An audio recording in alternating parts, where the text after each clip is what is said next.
Tidak kebetulan buat Interfaith Harmony Week ini diadakan 1 minggu karena memang persoalan harmoni antar agama ini, antar iman itu tidak mudah ya. Jadi tetapi kita akan adakan acara hanya pada 1 hari ini aja dan banyak dari seluruh dunia juga mengadakan acara-acara untuk memperingati. Akhir kata saya mengucapkan selamat menikmati dialog ini. Ada banyak hal yang dipelajari dan yang kemudian bisa kita masing-masing supaya dampaknya bersyukur, kita serahkan kepada Tuhan, semuanya menjadi berkat bagi kita semua. Amin. Saya kembalikan ke Mbak Maun. Baik, terima kasih Jonathan. Kemudian sambutan selanjutnya adalah sambutan dari Direktur LSKH UIN Sunan Kalijaga, Ibu Aida Hidayah SDHIM Hum. Kepadanya kami persilahkan. Terima kasih Mbak Maun, Mbak MC. Suara saya jelas ya? Iya, jelas Ibu. Ya. Oke. Ya, terima kasih. Assalamualaikum warahmatullahi wabarakatuh. Waalaikumsalam warahmatullahi wabarakatuh. Bismillahirrahmanirrahim. Alhamdulillahirabbil alamin.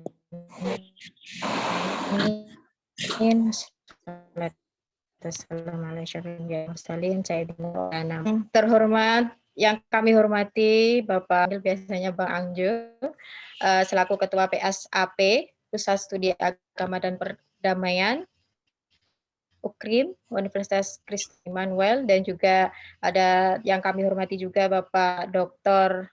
Bambang Nursena, kemudian Abah kami tercinta Ahmad Rafiq PhD, beliau kami penasehat kehidupan sehari-hari juga kayaknya, dan kami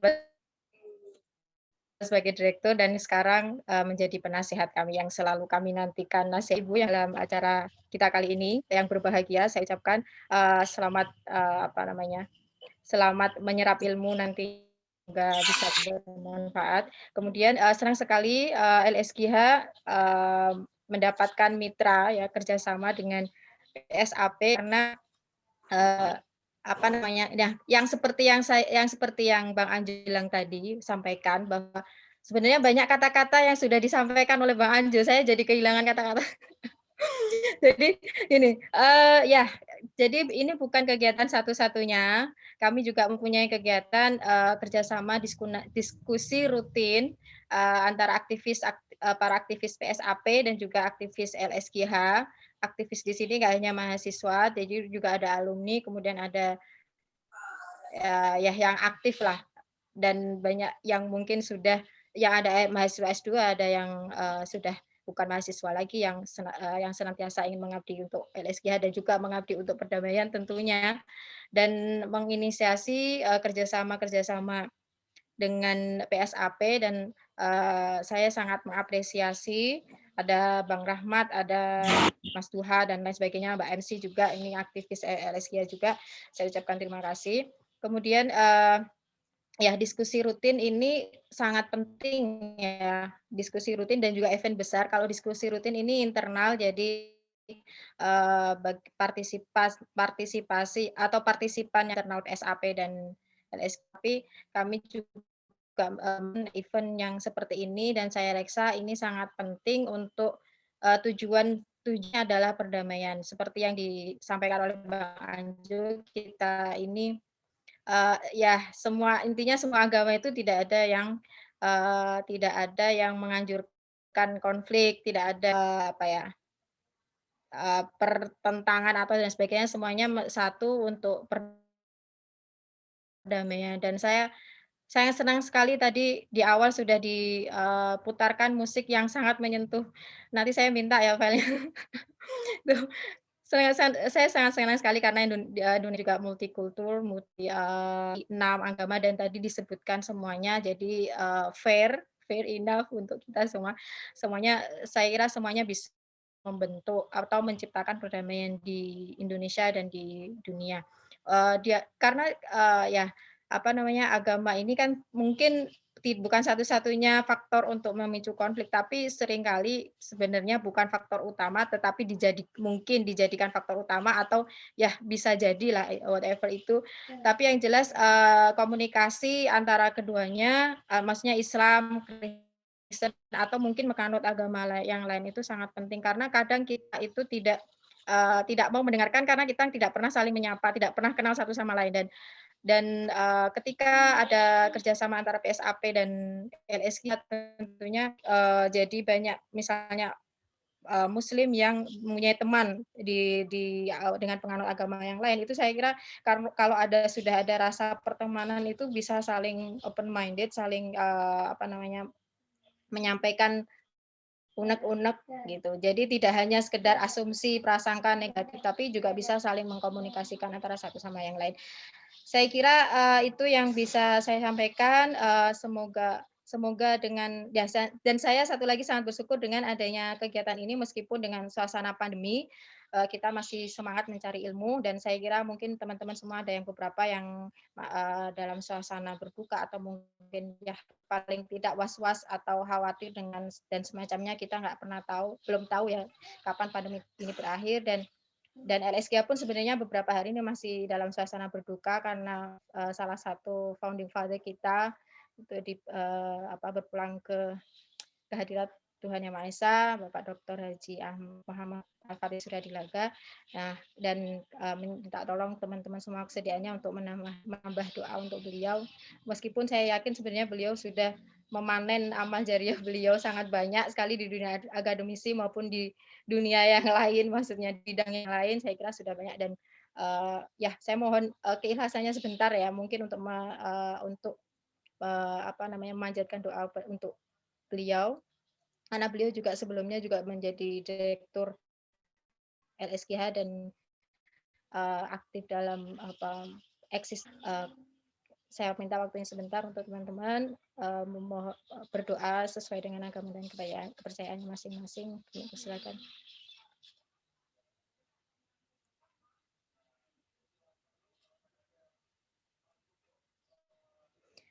Terima kasih atas doanya. Saya kira itu. Mohon maaf jika ada yang kurang berkenan. Terima kasih atas segala atensinya. Selamat mendapatkan ilmu baru dan membuka mindset kita untuk lebih terbuka dan menciptakan perdamaian. Mohon maaf jika ada yang kurang berkenan. Akhirul kata, wallahul muwaffiq ila aqwamit thoriq. Wassalamualaikum warahmatullahi wabarakatuh.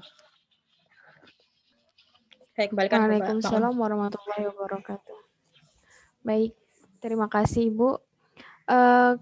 Kemudian adapun acara dialog pada hari ini, seperti yang sudah saya jelaskan di awal tadi, bahwa dialog dibagi dalam 2 sesi, yaitu sesi pertama, kemudian 13. Sesi pertama jam 10.15 sampai jam 12.00. Kemudian sesi yang kedua kita mulai pada pukul 13.00 sampai 14.45. Akan ditutup oleh doa bersama. Adapun sesi pertama ini akan dipimpin oleh moderator kece kita datang dari Pasca Sarjana UIN Sunan Kalijaga Yogyakarta, yaitu Mas Rahmat Al-Barawi SAG, yang selain itu beliau juga sebagai Associate Researcher di LSKH UIN Sunan Kalijaga dan fasilitator di YIPC Indonesia. Wah, berarti Mas Rahmat ini sangat antusias sekali ya untuk dalam rangka menjadi pelopor perdamaian agama. Baik, kepada beliau Mas Rahmat saya persilahkan. Ya, terima kasih Mbak Maun. Suara saya jelas ya, Bapak Ibu teman-teman sekalian? Ya, jelas banget. Oke. Shalom, salam sejahtera semua. Selamat pagi teman-teman. Assalamualaikum warahmatullahi wabarakatuh.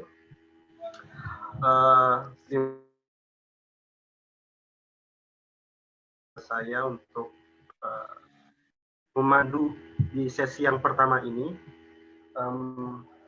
Sebagaimana yang teman-teman sudah saksikan juga ya, Bapak Ibu saksikan di flyer yang kemarin disebar bahwa tema kita pada kesempatan kali ini, dialog damai Islam Kristen yang ketiga ini adalah seputar otentisitas kitab suci atau kitab suci. Ini memang menjadi salah satu topik yang menarik kalau kita lihat khususnya dalam konteks interfaith dialog ya, dialog lintas iman, bagaimana kemudian kita bisa melihat dari sumber asli atau sumber yang diimani oleh pemeluk agama masing-masing. Taurat, Zabur, Injil, Alkitab ya, kemudian juga Al-Quran itu tentu diimani dan juga dihayati, diamalkan oleh masing-masing pemeluknya. Umat Yahudi di awal, kemudian ada Kristiani dan juga umat Islam.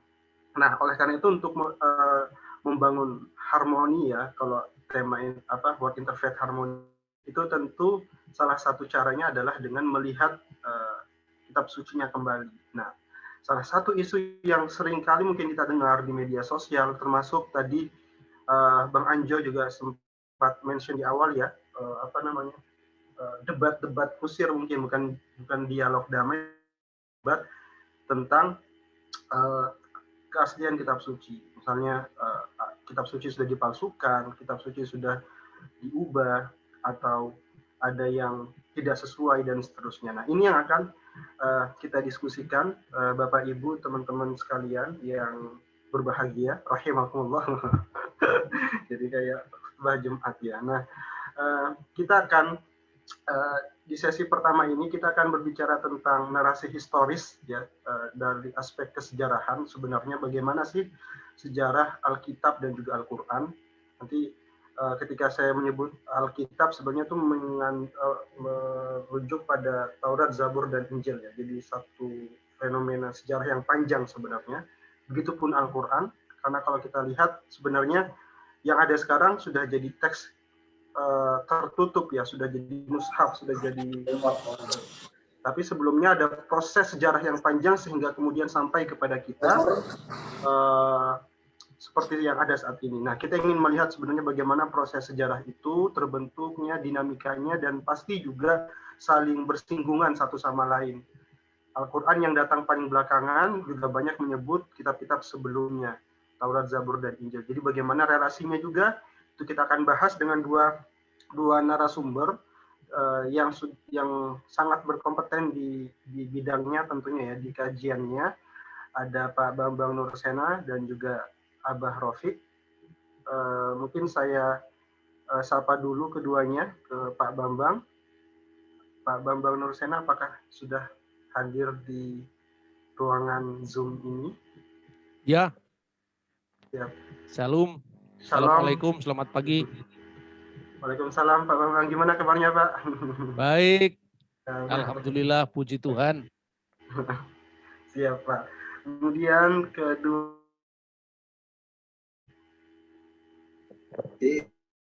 Salam semuanya. Iya Pak, siap.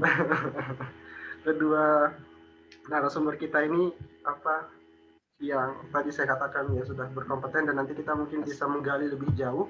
Teman-teman silahkan nanti disimak, dan juga nanti akan silahkan bertanya, nanti bisa diketikkan di kolom chat juga pertanyaan-pertanyaan yang mungkin terlintas ketika kedua narasumber ini memberikan penjelasan-penjelasannya. Nah, untuk supaya saya tidak berlama-lama berbicara, waktu yang pertama saya berikan kepada Pak Bambang Nursena ya, untuk memberikan presentasinya kepada kita tentang narasi historis Alkitab, bagaimana sejarah Alkitab dan seterusnya itu. Tapi sebelum itu saya coba sedikit memperkenalkan ke teman-teman siapakah beliau, walaupun mungkin tidak perlu diperkenalkan juga, teman-teman sudah pada kenal juga ya dengan beliau. Jadi beliau, Pak Bambang Nursena ini lahir di Ponorogo ya, dari Ponorogo. Kemudian beliau adalah founder dari Institute for Syria Culture Studies, ISCS ya. Jadi beliau memang salah satu yang mempelopori mungkin di Indonesia kajian-kajian Kristen Ortodoks, Kristen Timur ya, yang mungkin juga lebih banyak persinggungannya dengan teman-teman Muslim. Beliau juga punya banyak karya. Beliau alumnus kajian Islam dan perbandingan agama dari Ma'had Darul Qomboni Lidirosat Al-Arabiyah Kairo Mesir ya. Jadi beliau juga tentu tidak usah ditanya kefasihannya dalam berbahasa Arab. Kemudian juga beliau punya banyak karya, salah satunya yang saya punya ini sekarang adalah menjawab kesalahpahaman dalam dialog teologis Kristen Islam. Ini jilid ketiga.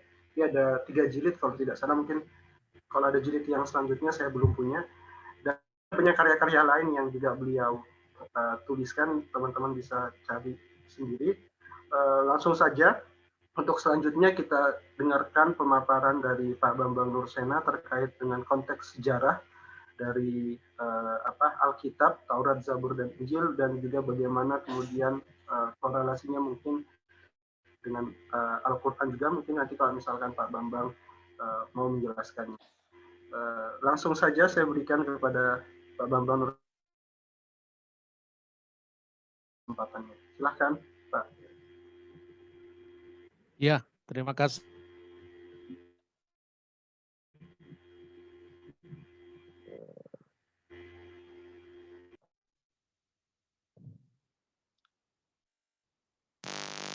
Ya, terima kasih, Mas.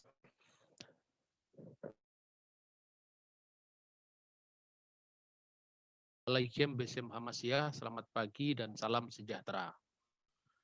Nah, saudara-saudara, ini adalah pertemuan yang menurut saya sangat menarik dan diharapkan bisa menginspirasi bagi para pegiat dialog untuk membangun kesalingpahaman antara Islam dan Kristen.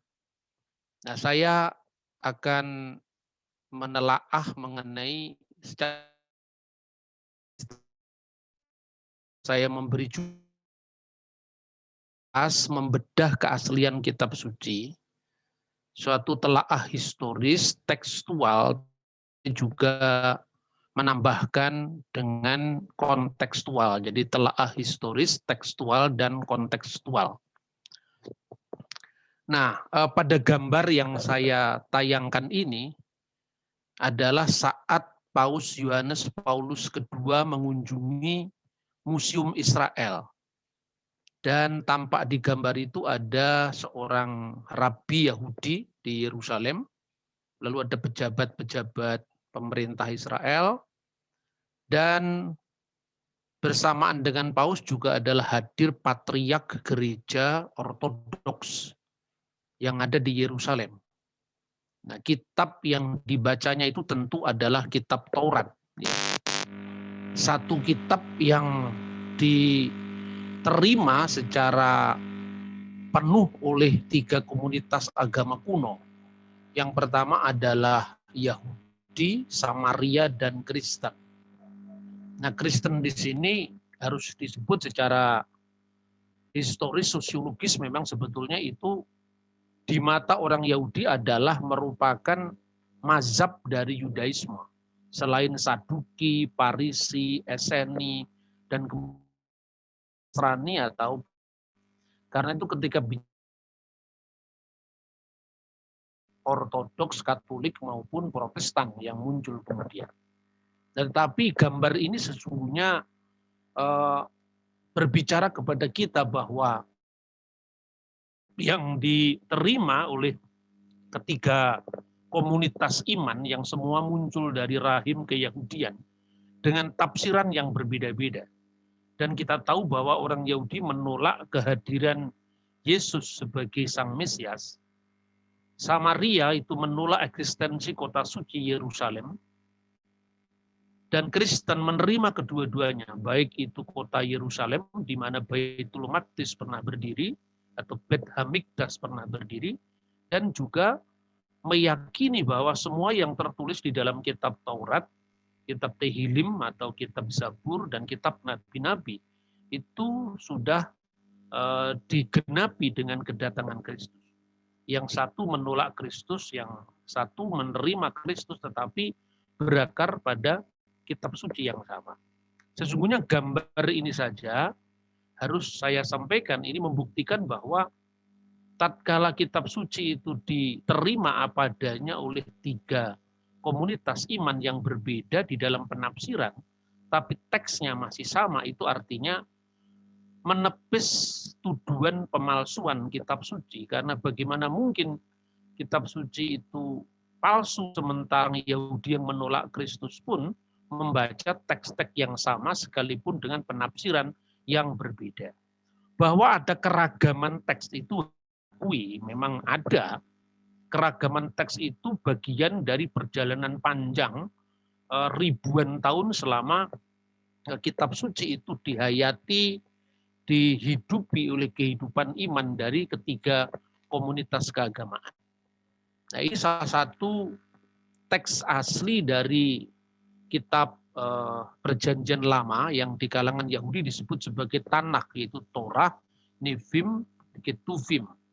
Nah, Yesus sendiri di dalam Lukas pasal 24 ayat 44 menyebut kitab suci itu sebagai Taurat Musa, nabi-nabi, dan Mazmur. Kenapa disebut Mazmur? Karena Mazmur itu adalah bagian pertama dari buku ketiga yang dikenal, atau bagian ketiga yang dikenal dengan Ketuvim. Sedangkan nabi-nabi itu terdiri dari nabi-nabi awal dan nabi-nabi akhir, Nebim, Risunim, dan Nebim Akarunim. Nah, itu yang disebut Perjanjian Lama. Nah, sebelum penemuan naskah Laut Mati yang berasal dari fragmen-fragmen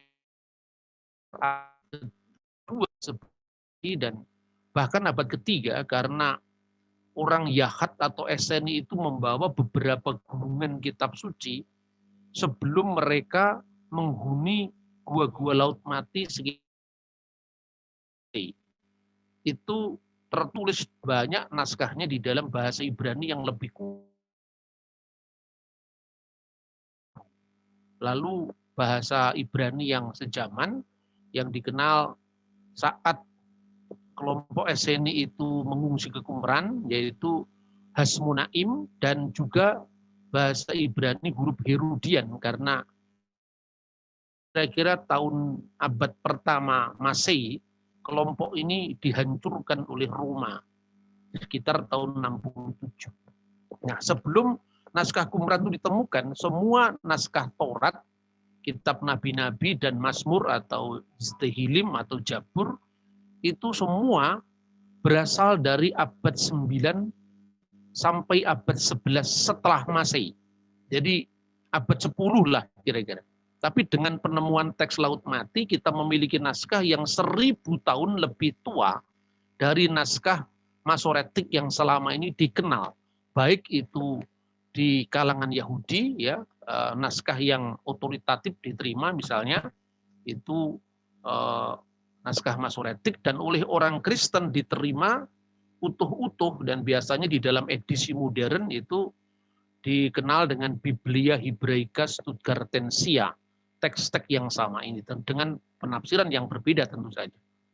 Nah, ketika sebelum penemuan Laut Mati itu, antara Yahudi dan Kristen itu juga saya kira berdebat tentang mana naskah yang mendukung pandangan masing-masing. Misalnya dari kitab Jabur, kitab Mazmur, kita mengetahui dari teks Yahudi yang umum diterima, itu misalnya di dalam Mazmur 22 ayat 17 naskah Masoretik itu disebutkan kisifafuni kelafim adat mereim hikipuni ka'ari yadai wariglai.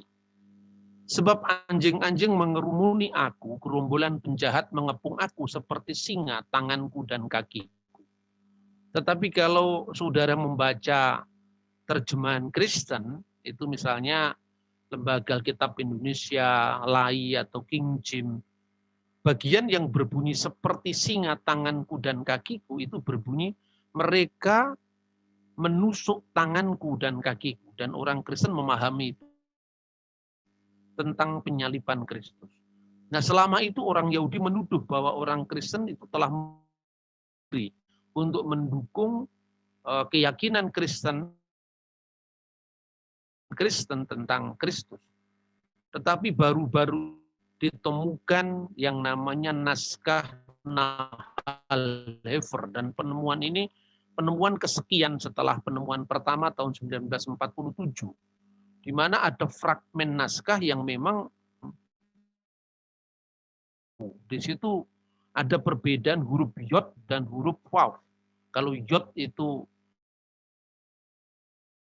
kalau huruf waw itu adalah delewer ke bawah. Jadi problematik teks saya kira. Jadi teks itu kan seperti itu gitu loh. Jadi menurut saya tidak usahlah ada perdebatan-perdebatan yang terlalu menguras tenaga, saling mengolok, saling mengejek. Sebab bukti-bukti arkeologi itu bisa berbicara sendiri. Nah kemudian dan Kristen juga berdebat.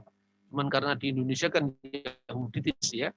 Sebetulnya itu problem dari ketiga agama saya kira.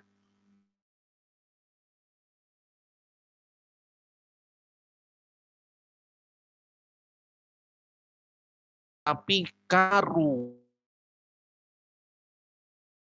Gimana dengan lihat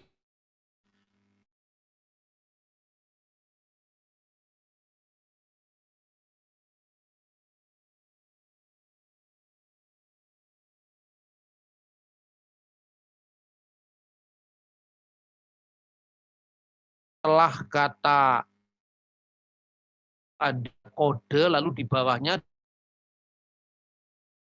itu yang disebut namanya kadang ada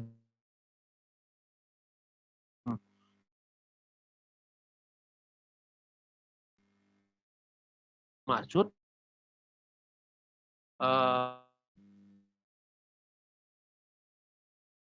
kecil naskah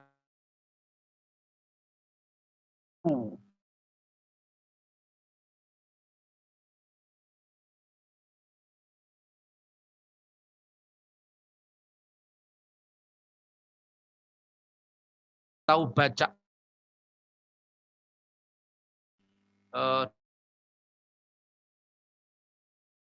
berasal dari sebelum Masehi bacaan karu manusia, tetapi baca makanya ditulis dengan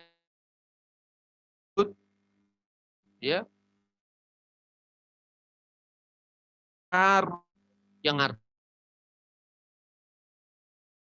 sekedar berdebat ini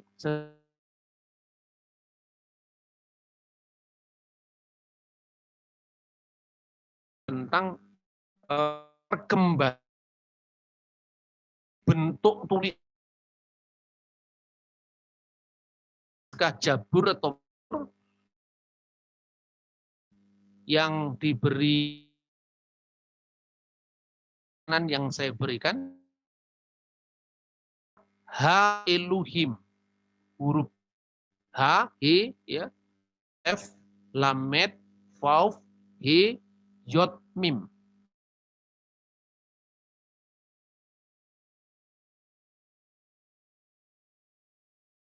Enam dengan kata di dalam edisi itu cuma ditulis dengan karena O itu memakai huruf Vav, itu mewakili bacaan I, dan kemudian Alef mewakili bacaan A. Ini mirip sekali dengan bahasa Arab, karena memang antara bahasa Ibrani dan bahasa Arab dan bahasa Aramaik itu kan satu rumpun ya. Dan saya kira mani, di mana misalnya kata sholat itu ditulis dengan huruf waw, tetapi ada yang membacanya, yang bacaannya semua sholat, tapi ada huruf wawu, ada huruf alif. Shot, lam, alif, ya, tak marbutoh, sholat. Tetapi ada yang tulisannya itu huruf waw, tapi di atasnya ada tanda bacaan A. Ini mirip sekali dengan apa problem teks-teks kuno, dan ini menurut saya adalah wilayah yang menarik untuk digumuli, bukan diperdebatkan seperti ya tren-tren yang sekarang ini sebetulnya juga apa namanya memprihatinkan, dan saya lebih dirugikan dalam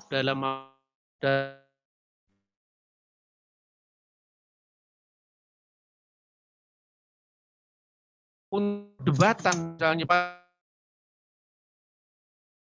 dari awal bagi orang seperti yang Kak Nur, Pak Hidayat, dan itu lewat model-model perdebatan ini seolah-olah baca judulnya tanpa membaca isinya. Nah, tapi itulah era medsos yang tidak bisa dihindari.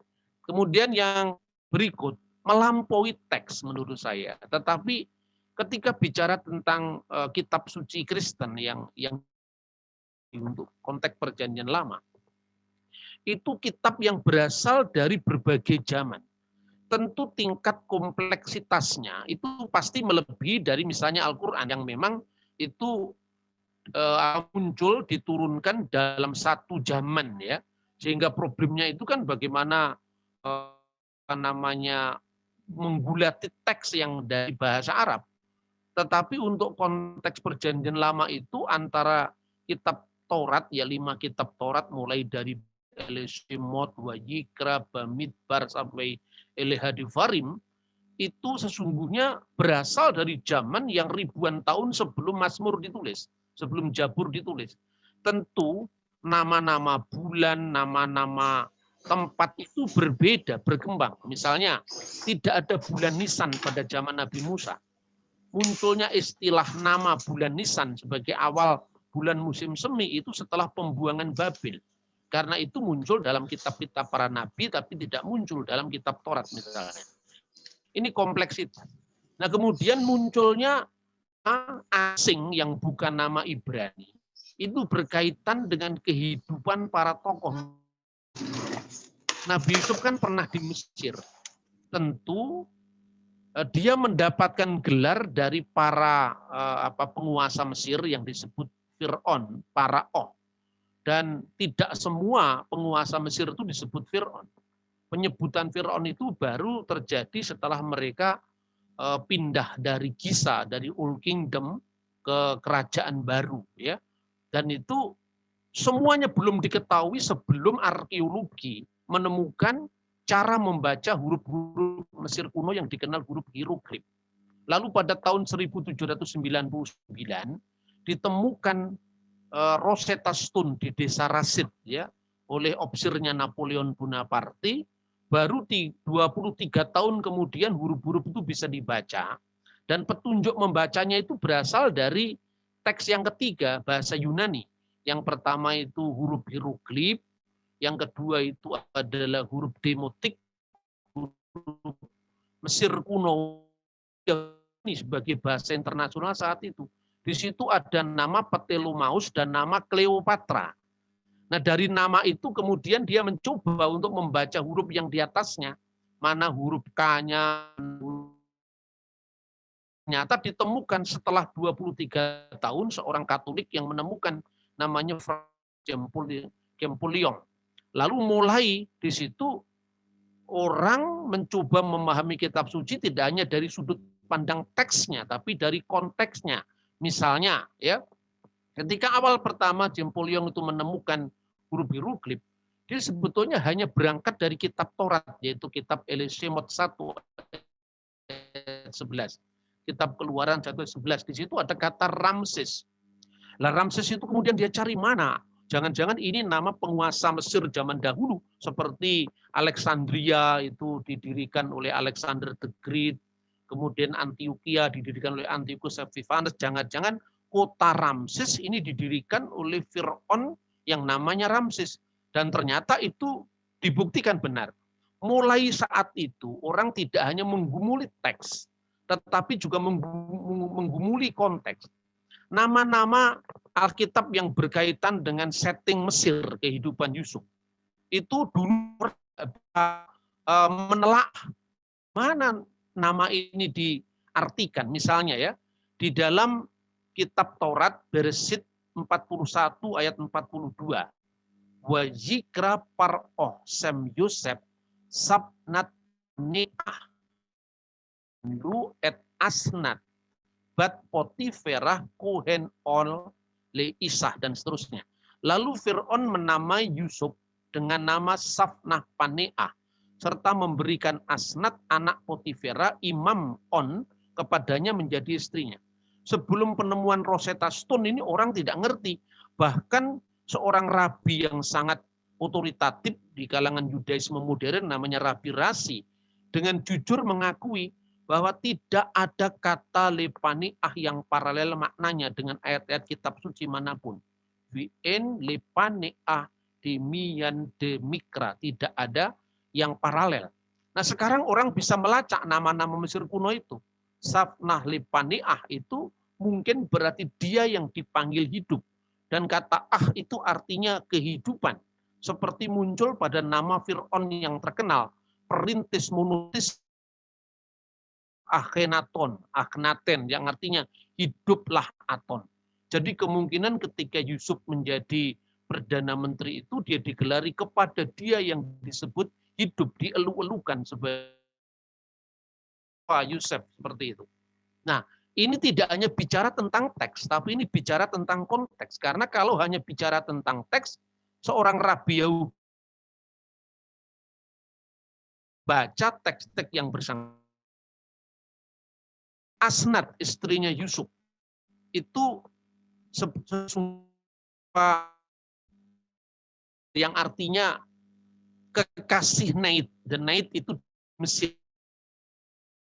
Indonesia Kristen tapi namanya misalnya Dewi Sri, padahal Dewi Sri itu adalah Dewi Hindu saktinya Sang Hyang Wisnu, tetapi depannya karena sudah nama Maria itu. Atau nama misalnya Dewi Karimah, nama Wali Songo, ya Karimahnya Arab tapi Dewinya itu masih istilah Hindu. Tetapi itu inkulturasi budaya yang menurut saya sangat menarik. Nah, nama mertuanya kata Ra pada Potifera itu adalah dewa matahari. Jadi Potifera yang memberikan adalah dewa matahari. Jadi dewa matahari telah memberikan. Jadi sebetulnya agama-agama Semitik itu jangan terlalu asik dengan tuduhan agama-agama non-Semitik sebagai agama berhala dan sebagainya. Sesungguhnya dalam proses bahasa kita ini saling, ketika orang Islam menerjemahkan ayat-ayat Quran, misalnya ya ayyuhan nas diterjemahkan wahai manusia. Lupakah kita bahwa kata manusia itu Adam dan Hawanya orang Hindu? Manu dan Syatarupa, manusia. Itu kan Hindu, tetapi karena sudah mengalami dehinduisasi, kita merasa itu sudah jadi bahasa Indonesia. Begitu juga sebetulnya bahasa Arab pinjam bahasa Ibrani, Ibrani pinjam bahasa Akadia, itu sesungguhnya sesuatu hal dalam proses sejarah yang tidak bisa dihindari. Kemudian kota On itu kemudian ditemukan dalam sebuah prasasti yang disebut Hemiyunu, yang beberapa orang salah membaca sebagai Haman. Sebetulnya bacaannya Hemiyunu, yang artinya imam On. Yunu itu On, itu proses yang disebut juga matres leksionis tadi. Karena huruf U di situ, V itu artinya bunyi O. Itulah problem teks untuk perjanjian lama. Sekarang untuk perjanjian baru, kita memiliki lebih dari 5.000 naskah asli kitab suci. Artinya kitab suci, baik itu yang berbentuk kodek, ya, jilitan yang sudah utuh, ya, seperti kodek Vatikanus, kodek Alexandrinus, lalu bahan kertas yang banyak digunakan di Mesir, di Sungai Nil, dari pohon papirus, maupun dalam bentuk leksionari, kutipan-kutipan singkat atau hafalan-hafalan teks untuk peribadatan. Mungkin teman-teman yang Protestan harus belajar gereja ortodok karena tradisi menghafal teks kitab suci itu hanya tradisi liturgis dari gereja kuno. Kalau gereja-gereja modern tidak terlalu terbiasa menghafal teks dalam konteks liturgis. Kalau di Syria bacaan liturgis itu namanya Keryana. Keryana terdiri dari surta dan ata, ya.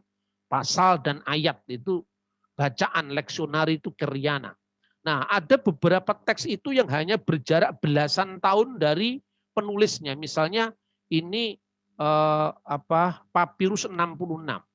Jadi setelah di situ terakhir Injil Lukas Euangelion Katalogan, Lalu di situ euangelion kata Yohanes in arki in hulokos ki hulokos in prostonteon kitios in hulokos. Ini persis dengan apa yang kita lihat dalam bentuk modern yang di sebelah kanan. Sementara itu naskah berasal dari tahun 120 Masehi. Ada yang lebih kuno lagi dari tahun 115 Masehi. Sementara Yohanes anak Zebedius penulis teks ini meninggal di Efesus tahun 96 Masehi.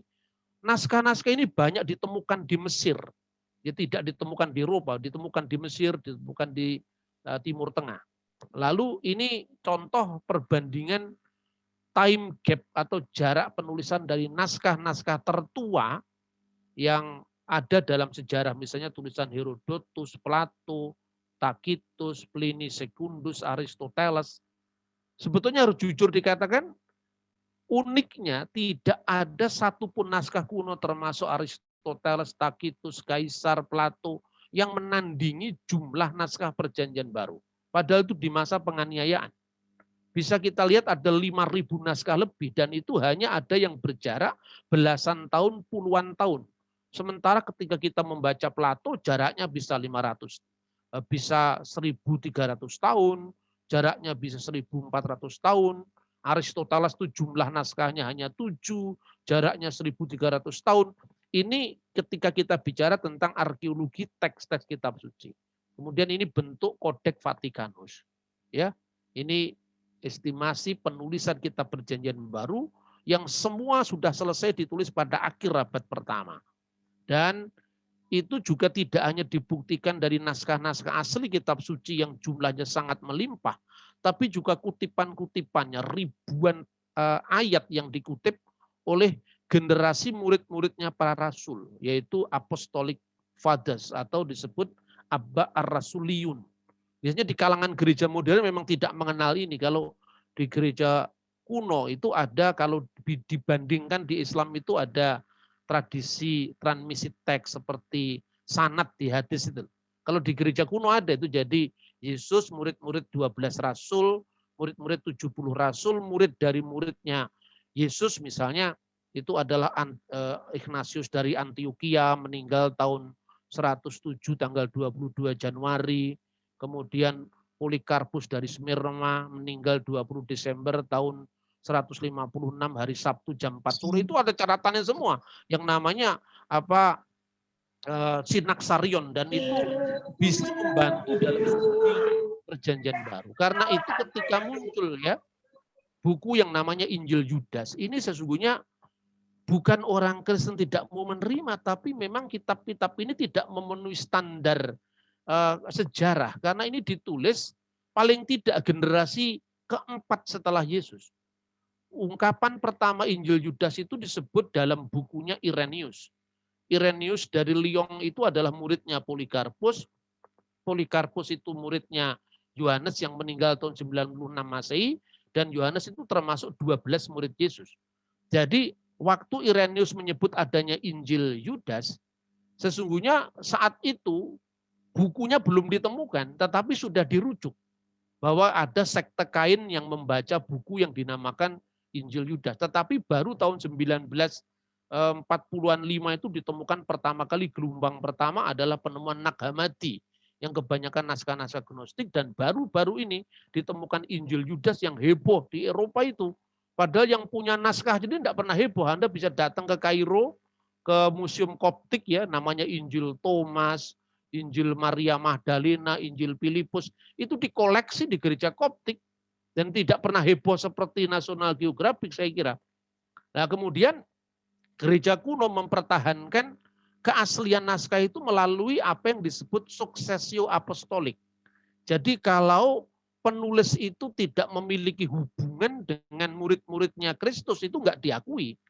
Makanya Irenaeus, uskup Lyon itu pernah menantang, saya bisa menemukan daftar para uskup yang dilantik oleh murid-muridnya Kristus siapa saja yang tersebar di seluruh dunia.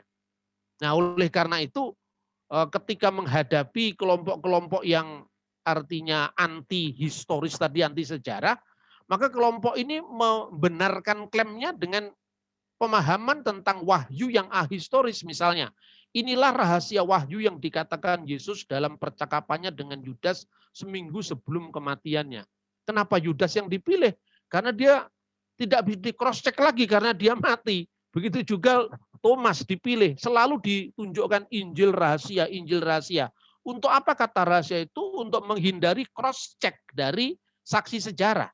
Seperti rentetan misalnya dari Yesus punya murid namanya Polikarp, Yohanes punya murid namanya Polikarpus punya murid namanya Irenaeus punya murid namanya Hippolytus dan seterusnya. Nah, kemudian ini bagian penulisan kitab suci Perjanjian Baru. Seluruh kitab suci Perjanjian Baru itu sudah selesai ditulis paling akhir tahun 90 Masehi. Karena Yohanes anak Zebedeus yang dikenal Yahya bin Zabdi itu meninggal tahun 96, maka teks Injilnya harus ditulis sebelum tahun 90.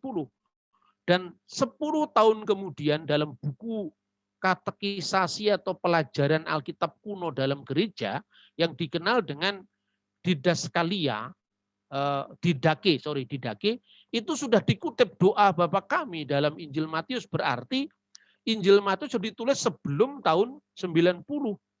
Ya. Kemudian contoh lain, kanon Muratori. Jadi kebanyakan orang mengenal kanon itu cuman Konsili Kartago. Mereka tidak tahu bahwa pada awal tahun 170 sudah ada kanon Muratori. Karena ditemukan oleh seorang bernama Muratori. Itu ditulis sebelum yang namanya Gnostic Gospel itu muncul. Injil Yudas, Injil Thomas, Injil Maria Magdalena itu muncul. Dan semua dibuktikan di tulisan-tulisan para bapak gereja yang memiliki kesinambungan. Atau kalau minjam istilah Islam memiliki sanad dengan Yesus. Misalnya Irenaeus ya, dan seterusnya.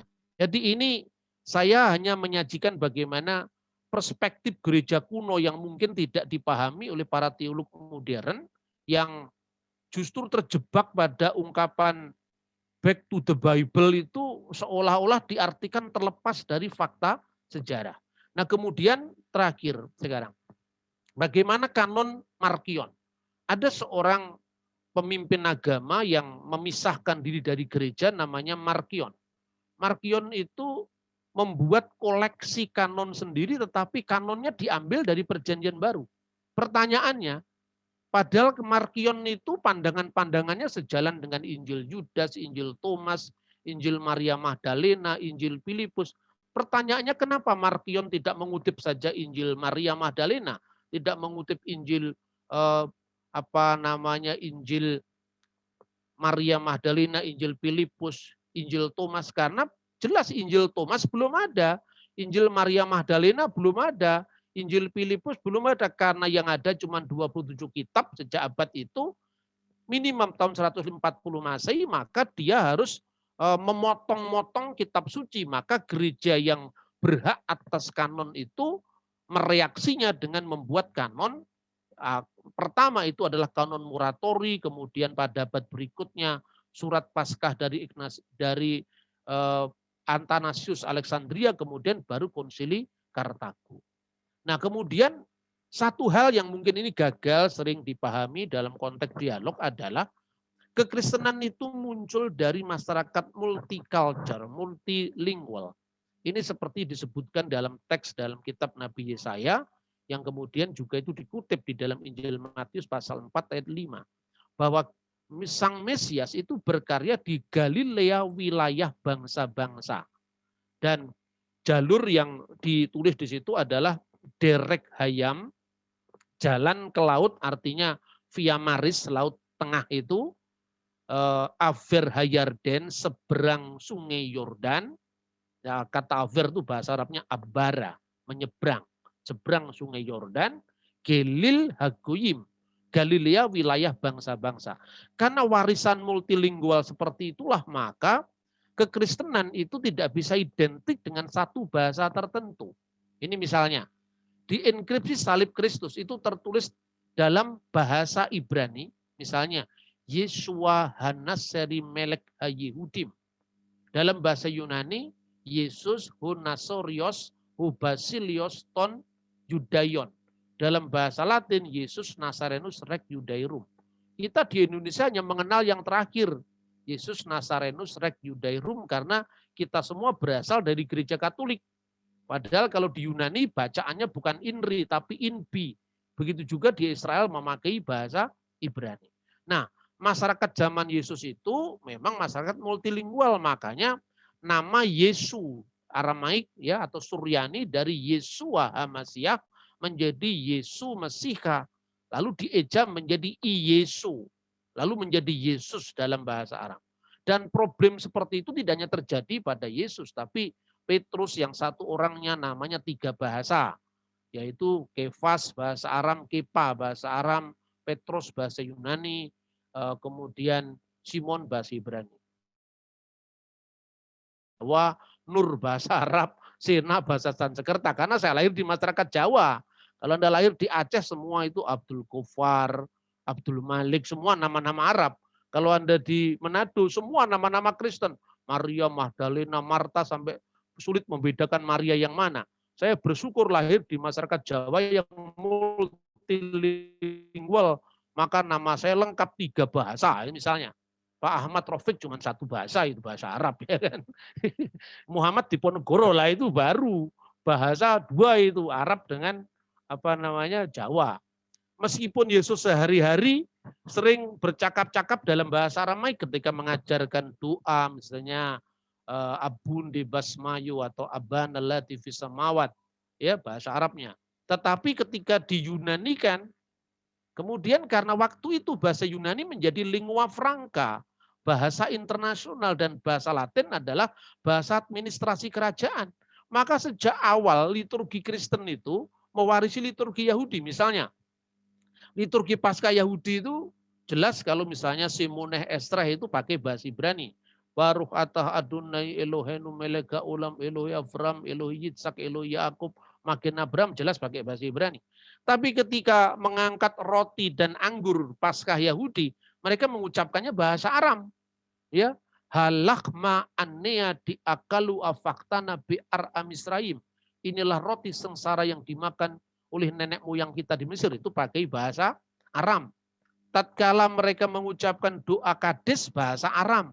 Ya, setelah doa Kades ya yikadal wijid kadas marababi alma, kemudian pakai bahasa Ibrani, ose salom bim romain, uya ase salom alainu, pakai bahasa Ibrani lagi. Warisan multilingual itulah yang kemudian diteruskan oleh kekristenan dengan perjanjian barunya. Nah, setelah bahasa Aramaik itu berkembang di lingkungan Kristen Syria, namanya menjadi Suryani. Jadi Suryani itu adalah bentuk Kristen dari bahasa Aramaik. Dan itu memang berasal dari Syria, baik itu Syria Ortodoks, Syria Maronit di Libanon, semua yang jelas tidak ada di Jakarta, tidak ada di Eropa, yang jelas itu kebanyakan semua di Timur Tengah. Maka ungkapan Yesua Mesiha, kata sandal Al-Masih, bahasa Ibraninya Hamasiah, itu dibaca di belakang Yesu Mesiha. Misalnya ya, ketaba di iliduteh, inilah silsilah tolidot iliduteh. De Yesu Mesiha di Avram. Inilah silsilah Yesus Kristus, Yesu Mesiha, anak Daud, anak Ibrahim. Salah satu dialek Suryani Timur ya, itu biasanya kadang-kadang misalnya Shema Yisrael dibaca Shema Israel. Huruf Yod kadang-kadang berubah menjadi huruf alif atau kadang-kadang hamsah ain. Maka ungkapan Yesua menjadi Isoa, dan itu tertulis dalam buku yang terjemahan dari Mikael Al-Suryani dalam terjemahan Flavius Josephus dalam bahasa Arab. Di situ fi hadal zaman yaisu rajulun hakim ismuhu Isoa. Nah, kata Isoa itu dari kata Yesua, seperti Yismael menjadi Ismail, Yesua menjadi Isoa, lalu huruf vokalisasi wawu panjang, misalnya Shalom, Shin, Lamed, Waw, Mim, Shalom, itu kadang-kadang menjadi Shinnya menjadi Sin. Jadi Shalom menjadi Shlomo, bahasa Aramaik, lalu menjadi Salam. Wawunya menjadi alif. Jadi bukan lagi shalom alaihim, tapi assalamualaikum dalam bahasa Arab. Ini sebetulnya korespondensi bunyi yang wajar, tidak usah diperdebatkan karena ini warisan bersama yang sesungguhnya harus kita syukuri ya. Kenapa ada keserumpunan antara bahasa Arab, bahasa Ibrani, bahasa Aramaik. Kalau Hindu tidak ada keserumpunan sama sekali, makanya tidak pernah bertengkar. Kristen dan Islam ada keserumpunan, makanya bertengkar. Justru kita bertengkar itu karena kita punya satu kekeluargaan dalam konteks bahasa dan warisan sejarah. Maka dari kata shalom menjadi salam, Iswa menjadi iso, dan kemudian menjadi Isa. Jadi itu tidak usah dipersoalkan. Isa itu Yesus, Yesus itu Isa. Itu kan hanya tergantung bagaimana konteks pemaknaan teologis kedua agama. Tapi mesti dibedah dari konteks sejarahnya. Nah, Isa Al-Masih ini terakhir, itu biasanya dikaitkan dengan sosok yang disebut Mesiha Dagala dalam bahasa Aramaik, yang kemudian menjadi bahasa Arab Al-Masihud Dajjal. Ini misalnya tertulis di dalam buku suci Kristen yang disebut Injil terjemahan Pesito atau Pesita. Misalnya tertulis Manu Dagala, Man huwa ad-Dajjal. Lalu dijawab, ila in aina dekapar deyasuala huwa masih. Kecuali mereka yang menyangkal Isa sebagai Al-Masih, itulah Al-Masih Dajjal hanahu Mesiha Dagala. Dan ini yang menarik bahwa kata menyangkal Isa sebagai Al-Masih itu dekapar. Kata kafar itu sesungguhnya merupakan seakar dengan kata kafara yakfuru kufran dalam bahasa Arab. Makanya pada identitas Dajjal itu ada identitas kafir. Itu sebenarnya bisa dilacak antara kekerabatan Islam dan kekristenan Syria atau kekristenan Timur yang lain. Semoga apa yang saya sampaikan ini dapat menginspirasi, sekalipun ini bukan bukan sesuatu yang baru. Saya hanya paling tidak hanya menghadirkan saja di Indonesia sesuatu yang sering menjadi bahan perdebatan yang tidak terdidik para debater-debater yang itu bukan Indonesia itu. Itu suasana yang tidak mewakili Indonesia yang dengan warisan kenusantaraan kita yang majmuk. Terima kasih. Semoga mencerahkan dan menginspirasi untuk diskusi kita. Shalom alaikum bisyam hamasiyah. Assalamualaikum warahmatullahi wabarakatuh. Waalaikumsalam warahmatullahi wabarakatuh. Terima kasih banyak Pak Bambang Nursena. Teman-teman, Bapak Ibu yang mau mengapresiasi bisa berikan tepuk tangan virtual aja ya untuk Pak Bambang. Atas pemaparannya tadi sangat banyak hal-hal yang kita pelajari juga ya, Bapak Ibu teman-teman sekalian, terkait dengan teks-teks kuno. Tadi Pak Bambang membawa kita untuk melihat kembali teks-teks kuno yang ada di masa-masa silam, di masa-masa awal, tanah atau Alkitab atau perjanjian lama, perjanjian pertama, kemudian diminati di perjanjian baru. Itu kita lihat bagaimana konteksnya dan bagaimana kompleksitasnya. Nah, untuk nanti kalau misalkan ada pertanyaan-pertanyaan yang ditujukan kepada Pak Bambang, bisa dituliskan di kolom chat ya. Nanti teman-teman juga bisa, semoga ada waktu nanti juga bisa dijawab oleh Pak Bambang beberapa pertanyaan yang nanti kita akan seleksi juga, melihat beberapa yang mungkin bisa dijawab secara langsung. Nah, untuk selanjutnya kita akan beralih kepada historisitas Al-Quran. Ya, tadi ada kesinambungan sebenarnya dari Taurat, Zabur, Injil, kemudian juga Al-Quran. Nah, kita akan lebih banyak melihat bagaimana kompleksitasnya juga sejarah Al-Quran di masa awal, sebelum yang kita ketahui ada mushaf Al-Quran yang sudah baku yang saat ini kita terima. Nah, untuk yang kedua ini kita akan diantarkan dan dipaparkan oleh Bapak Ahmad Rafiq ya. Beliau juga tentu sudah tidak asing lagi di telinga kita, khususnya mungkin teman-teman yang di sini dari UIN Sunan Kalijaga. Beliau adalah salah satu dosen di UIN Sunan Kalijaga, dosen ilmu Al-Quran dan Tafsir, dan juga sekarang sebagai Kaprodi S3 program Sekolah Pasca Sarjana UIN Sunan Kalijaga. Dan beliau terakhir juga sempat nyantri di Temple University ya Pak, di Amerika, studi S3-nya, kemudian juga aktif di kegiatan-kegiatan interfaith dialog, lintas iman, dan juga membangun harmoni antar umat beragama. Langsung saja saya berikan waktu kepada Pak Ahmad Taufik juga untuk memberikan penjelasannya, kurang lebih sekitar 40 menit. Silahkan, Pak. Ya, baik. Assalamualaikum warahmatullahi wabarakatuh. Waalaikumsalam. Ya, bismillah, alhamdulillah, salatu wassalamu ala rasulillah, sayyidina Muhammad ibn Abdillah, wa ala alihi wa sahbihi wa mawala wa ba'd. Ngapunten, saya beberapa kesempatan, terutama di teman-teman YIPC itu sering bilang, saya kalau mengucapin salam cukup dengan Assalamualaikum warahmatullah, karena saya merasa itu sudah salam yang universal. Jadi bukan menafikan yang lain, tetapi bagi saya itu keselamatan yang harusnya universal. Jadi saya sering nyentil begini, kalau mengucapkan salam tapi tidak memberi keselamatan yang universal, sebenarnya bertentangan dengan niat salam itu sendiri. Oke, baik. Makasih Pak Bambang, ketemu lagi. Ini kali kedua saya ketemu Pak Bambang, saya senang dan saya tidak sedang merasa tidak berdialog dengan Pak Bambang, tapi lagi belajar. Oke, makasih Pak Bambang, dan ending tadi mengantarkan ke apa yang mau saya urai.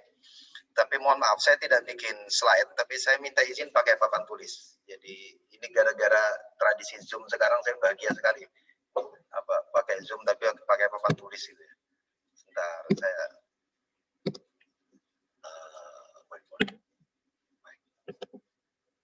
Oke, baik.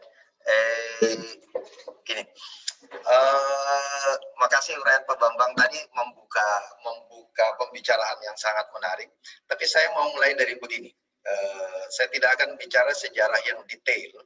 Tadi sudah diantarkan Pak Bambang sejarah detail tentang contoh-contoh kasus pada kasus perjanjian lama dan perjanjian baru.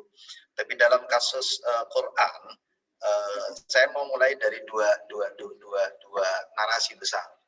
Narasi pertama, saya senang sekarang itu beberapa tahun terakhir ini ada ulama dari Yaman.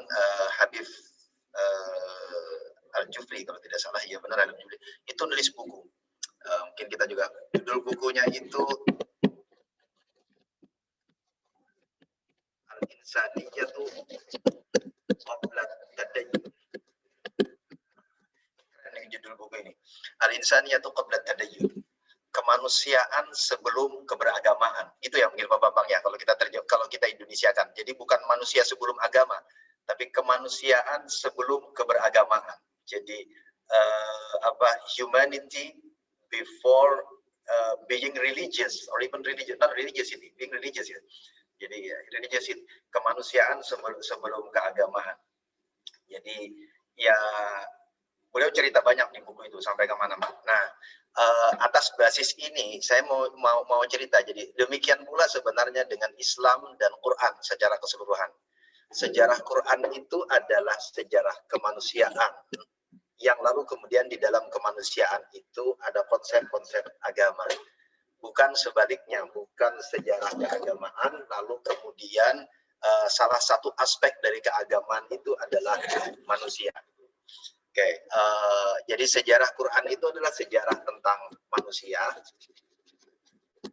dan sejarah untuk kemanusiaan.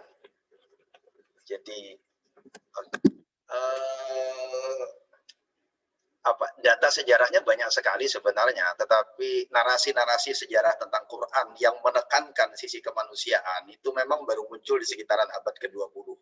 Jadi baru belakang, tetapi data-datanya lalu sentilan-sentilnya sebenarnya muncul banyak bertebaran di dalam naskah-naskah sejarah. Jadi ada Nasr Hamid Abu Zaid misalnya yang menyebut tentang humanistic hermeneutik, jadi hermeneutika yang lebih manusiawi. Inggris misalnya membahasakan wahyu itu dengan God speaks to humanity, bukan God speak to human, Tuhan bicara dengan kemanusiaan gitu.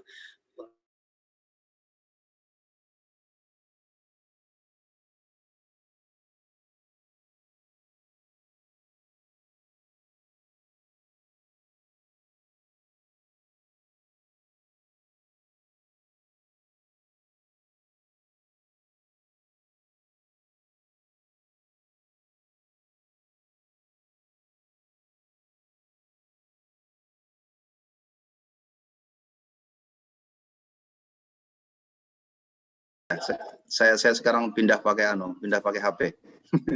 Pindah pakai. Oke. Saya ulangin saya. Suaranya agak keluar, Pak Andreas. Oke, baik. Oke, saya baik. Iya, jadi pertama dulu tadi isu sejarah Quran itu adalah isu tentang manusia dan kemanusiaan. Itu. Baik, lalu kemudian yang kedua, jadi perdebatan tentang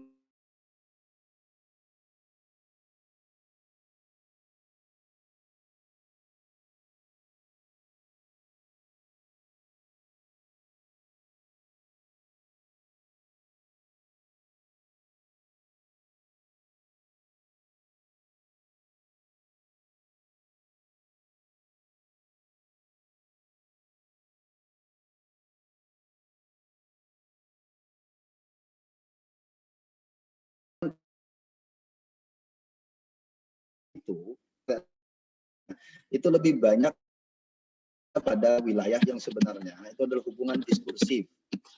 Jadi relasi Quran dengan kitab-kitab suci terdahulu itu lebih banyak relasi diskursif. Nah, relasi diskursif inilah yang mempengaruhi nanti bagaimana di dalam kesejarahannya Quran berkembang sebagai kitab suci, di satu sisi mengambil bentuk tadi seperti yang mengambil kata-kata, mengambil narasi yang sama bahkan beririsan dengan kitab suci yang terdahulu, tapi pada saat yang sama dia juga nanti memunculkan konsep-konsep baru, tapi tidak sepenuhnya baru juga, baru tetapi juga berhubungan dengan yang terdahulu.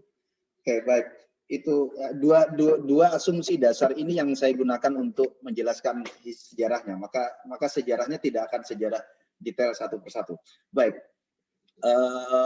Pertama, saya mulai dari proses pewahyuan. Ya kan, memang ada pertanyaan. Saya mulai dari pertanyaan terakhir yang disampaikan oleh Bang Aita, semua dari Jibril sebagai dari Jibril. Jadi di dalam Al-Quran ini Allah Subhanahu wa Ta'ala bisa menyampaikan wahyu kepada Nabi Muhammad itu lewat perantaraan Jibril atau dari balik hijab, gitu kan. Tetapi tidak ada penjelasan detail nanti di dalam sejarah yang mana yang disampaikan dari balik hijab, yang mana yang disampaikan lewat perantaraan Jibril.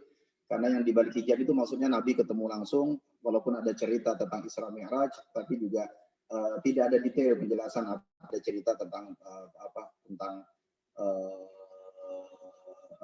perintah sholat.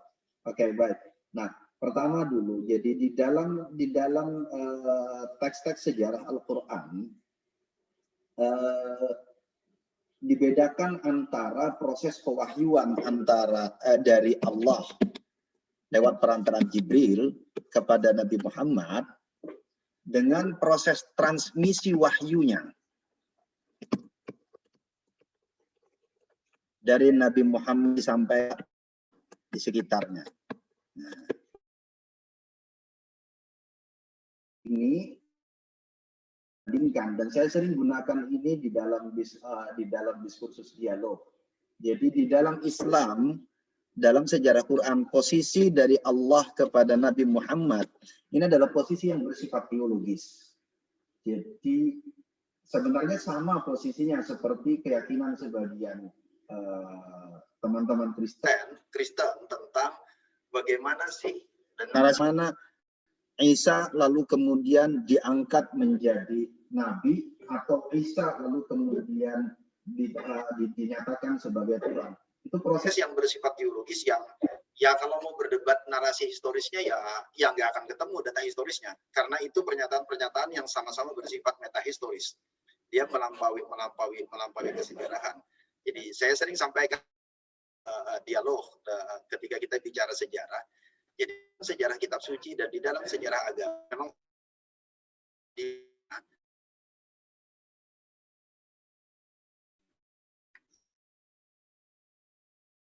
mengapresiasi keyakinan itu begini, ada problem. Saya tidak tahu, mungkin di Kristen juga terjadi problem itu. Ada problem di kalangan internal pemeluk agama misalnya ketika kita memahami teologi orang lain lalu kemudian mengapresiasi teologi orang lain sebagai apa yang orang yakini, itu kadang disalahartikan dengan berarti kita juga meyakininya. Jadi, nah, problem tentang pendidikan semua agama sama dan sebagainya. Tapi karena ada kita penggiat dialog, mengapresiasi keyakinan orang itu tidak identik dengan meyakini ya, tetapi kita paham itu yang diyakini, karena pada saat yang sama di dalam internal agama kita juga ada sesuatu yang hanya bisa kita jelaskan dengan keyakinan, tidak bisa kita jelaskan secara rasional, walaupun ya rasionalitasnya bisa diungkapkan, tetapi kan rasionalitas looking inward semua, looking inward itu kita melihat ke dalam, rasionalitas yang kita dialogkan. Tapi itu jarak yang saya tidak tahu, mungkin apakah di Kristenan juga terjadi ketika mengapresiasi keyakinan orang. Oke, ya tetapi tidak semua, tentu tidak semua. Oke, nah yang kita bicarakan itu lalu kemudian itu yang saya sebut dengan konsep manusia dan kemanusiaan. Sejarah Quran itu kan sebenarnya sejarah yang di sini, yang ini kan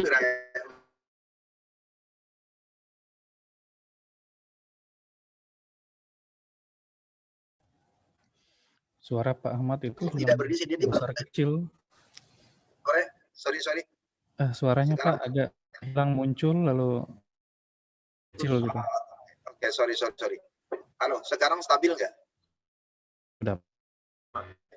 Ya, saya mencoba melihat pas.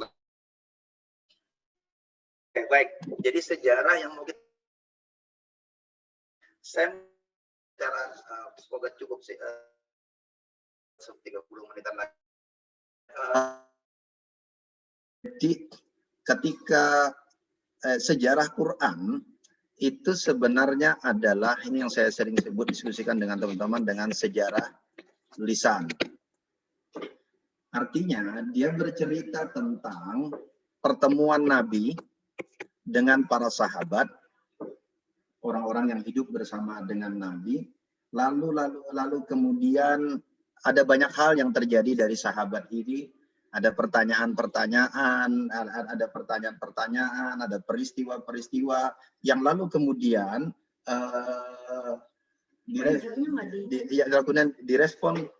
direspon oleh Nabi lewat dua hal. Nabi bisa merespon dengan yang dikenal dengan hadis, pernyataan-pernyataan sendiri Nabi, atau Nabi bisa ini tadi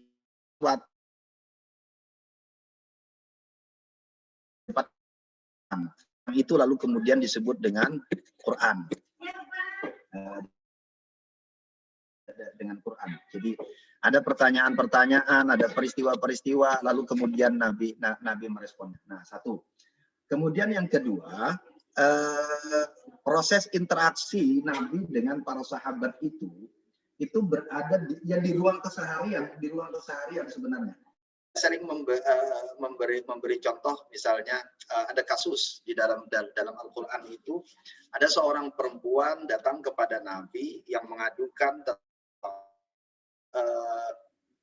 yang sudah menzihar dia. Jadi suaminya yang menzihar. Zihar itu di dalam tradisi hukum Islam adalah pernyataan dari istrinya dengan mengatakan bahwa anti ka zahri ummi. Di dalam tradisi engkau seperti punggung ibuku. Nah, di dalam tradisi Arab saat itu, orang-orang Arab saat itu, ungkapan itu bermakna sangat kuat dan pedas. Jadi karena tradisi itu berhubungan dengan konsep besar, tradisi besar mereka tentang perkawinan. Tradisi besar mereka tentang perkawinan, bahwa perkawinan itu sebenarnya to some extent itu kontrak seksual, tetapi bukan seperti pelacuran. Jadi ketika orang melakukan kontrak, lalu kemudian itu membuat si laki-laki mempunyai hak untuk melakukan hubungan seksual dengan si perempuan. Pada saat yang sama, si laki-laki punya kewajiban untuk memberi yang lalu kemudian disebut dengan nafkah, memberikan penghidupan. Nah, Tetapi dalam tradisi Arab, tapi pada saat yang sama, si laki-laki tidak boleh melakukan hubungan itu kepada ibunya. Karena itu juga tercela dalam tradisi mereka. Lalu kemudian, kalau si laki-laki menyebut, engkau seperti punggung ibuku, menyamakan si perempuan itu dengan ibunya, menyamakan si perempuan dengan ibunya, itu artinya si laki-laki tidak boleh lagi melakukan hubungan seksual dengan si perempuan. Nah, karena si laki-laki tidak boleh lagi melakukan hubungan seksual dengan si perempuan, maka konsekuensinya adalah si laki-laki tidak lagi punya kewajiban memberi nafkah kepada si perempuan karena sudah melakukan hubungan seksual. Tetapi pada saat yang sama, si perempuan ini posisinya di dalam perkawinan itu tidak clear dipisah atau tidak, ditalak. Nah, jadi posisinya menggantung begitu. Nah, dalam posisi yang tidak ideal ini, si perempuan lalu kemudian datang melapor kepada Nabi, gitu kan? Datang melapor kepada Nabi. Akhirnya Nabi tidak punya jawaban langsung. Nabi mendiamkan sampai akhirnya turun ayat Al-Quran. Itu yang di dalam Al-Quran ada pada surah Al-Mujadalah ayat 1 sampai 3 yang menegaskan, menegaskan tentang zihar itu tidak boleh kalau karena istrimu bukan ibu. Kalau kamu sudah menzihar, lalu kamu ingin menggali, maka ini kafarahnya. Kafarah itu denda yang harus kamu bayar. Maka dibayarkanlah. Ini ada denda tertentu agar kamu bisa kembali. Nah, selesai. Yang mau saya tunjukkan begini. Jadi itu kan ada peristiwa sahabat datang kepada Nabi, perempuan ini tadi menyampaikan, lalu Nabi kasih jawaban. Jawaban Nabi dengan ayat Quran ini, qad sami'allahu qawlan allati tujadiluka fi zawjiha wa tashtaki ilaiha wa tashtaki ila Allah wallahu dan seterusnya. Ketika si perempuan ini melapor kepada Nabi, lalu Nabi memberi jawaban ayat itu fungsinya adalah fungsi straight tentang ini. Ayat itu memberi jawaban dan si perempuan itu sebagai jawaban terhadap kasus dia, terhadap kasus dia. Begitu seterusnya. Secara hampir keseluruhan ayat Quran itu turun dalam keadaan itu. Ada yang menunjuk kepada konteks spesifik, ada yang menunjuk konteks secara luas. Dia terjadi selama sekitar 23 tahun. Sekitar 23 tahun itu kisaran sekitar 12 sampai hampir 13 tahun dan sekitar 11 tahun Nabi di Makkah, sebagian sebut sampai 13 tahun, 11 tahun Nabi di Madinah dengan segala dinamikanya. Nah, dalam proses itu pertemuan Nabi dengan orang per orang itu akan menentukan bagaimana redaksi ayat Al-Qur'an tentu di wilayah teologis, di dalam diskursus kajian Quran akan muncul pertanyaan.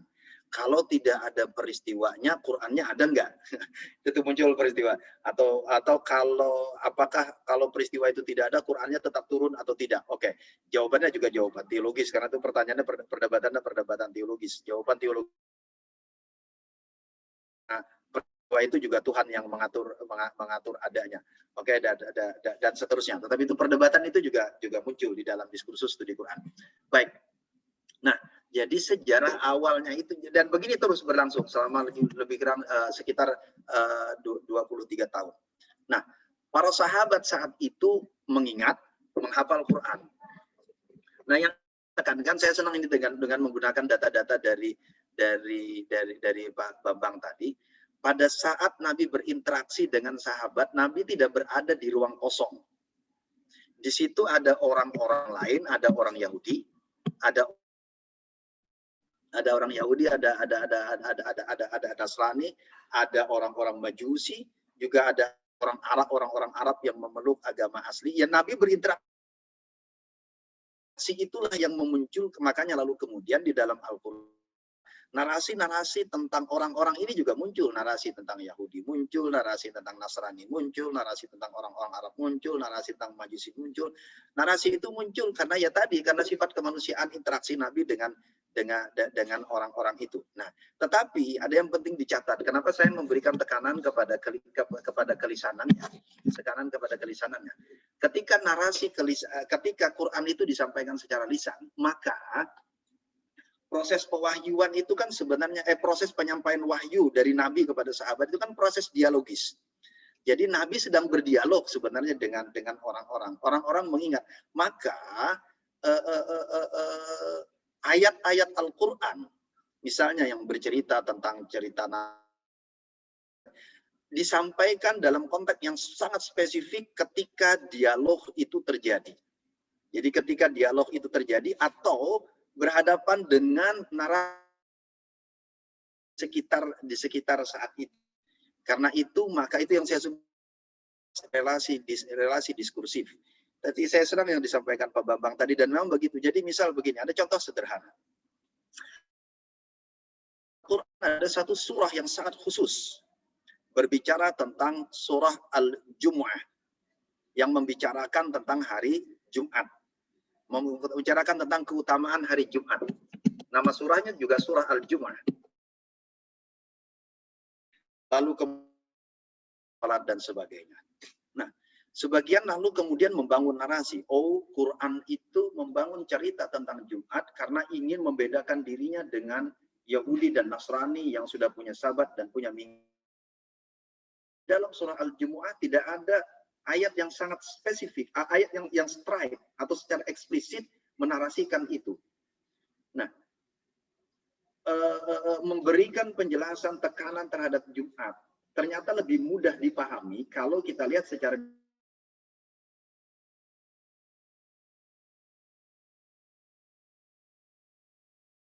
saya bacanya dari sekunder ini. Saya power sekunder. Jadi misalnya pada naskah-naskahnya, pada analisis korpus Quranikum, Anglican Read, saya bisa temukan di situ misalnya mereka mencantumkan ternyata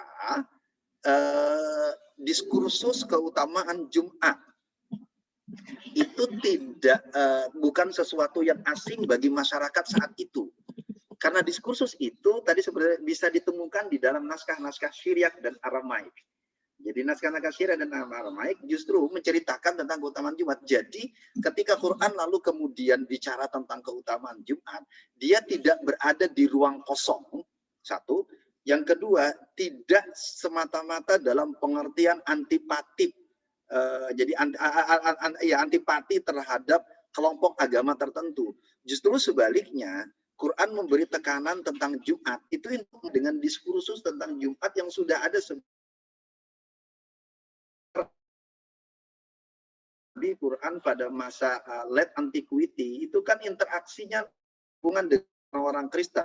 Kan Kristen Syriak, Nestorian, kan Kristen itu yang banyak interaksinya karena Kristen itu yang sama-sama bersama dengan Nabi membangun diskursus di sekitar itu.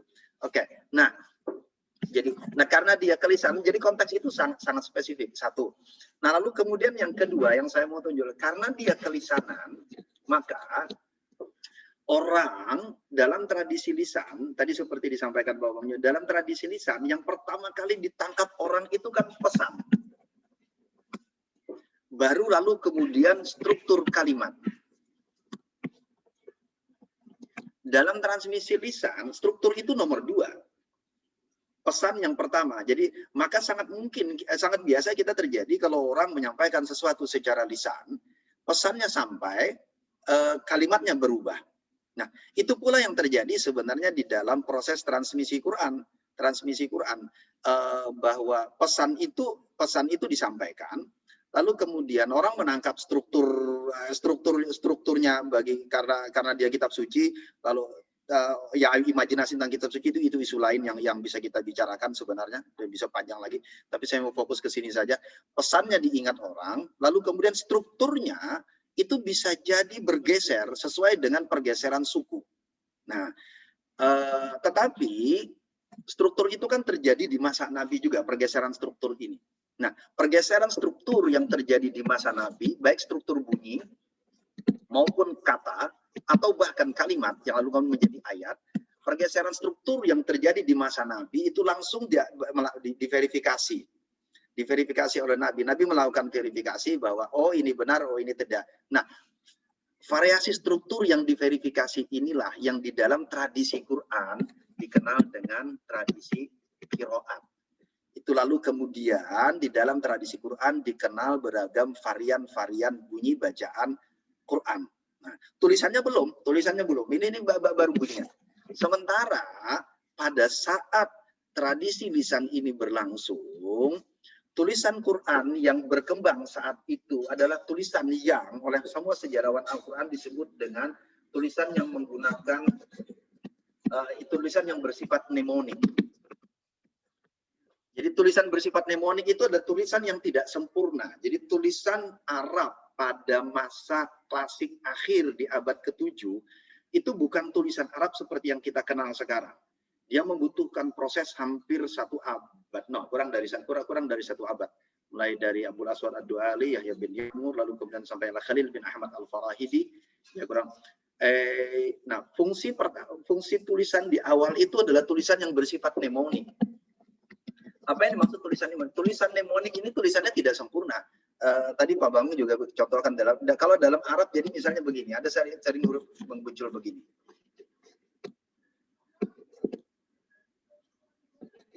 Nah, Pak Bambang mungkin familiar ya. Tulisan-tulisan awal ya begitu tulisannya. Nah, kelisanan itu bisa membaca tulisan ini dengan beragam cara. Ada yang bisa membacanya dengan lalu kemudian fa ta kurang 1 ya. Fa ta tu.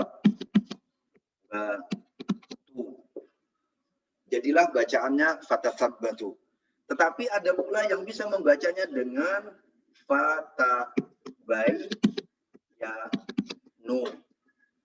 Tulisannya sama. Oke, pendeknya pada masa awal tulisan itu bersifat mnemonik. Nah, bentuk tulisan mnemonik ini bahkan berlangsung sampai masanya Utsman. Karena itu maka sampai fase itu sekalipun, nah itu kan ada pertanyaan itu, Utsman melakukan proses kanonisasi. Tetapi proses kanonisasi ini sebenarnya juga kanonisasi yang masih membuka ruang. Karena kanonisasinya masih merujuk kepada tulisan ini, sementara model transmisi yang utama itu masih menggunakan lisan. Masih menggunakan lisan. Nah, karena transmisinya berbasis lisan, sementara tulisan itu hanya sebagai alat bantu pada saat itu, saya sepakat tadi itu yang disampaikan oleh Pak Bambang tadi. Saya curiga Pak Bambang, mungkin Pak Bambang bisa membantu menjelaskan tentang tradisi di gereja ortodok yang tradisi sanat yang juga ada di dalam gereja ortodok dan juga di dalam gereja Syria, tradisinya gereja Syria. Atau mungkin itu secara umum itu tradisi orang di wilayah sana, terutama pada masa klasik akhir, ketika tulisan itu masih berfungsi mnemonik, kelisanan masih menjadi tekanan utama, maka karena sifat kelisanan itu proses transmisi sepenuhnya bersandar, mostly itu bersandar pada otoritas. Otoritas orang yang dipercaya percaya berelasi. Makanya kemudian di dalam tradisi Quran sampai sekarang,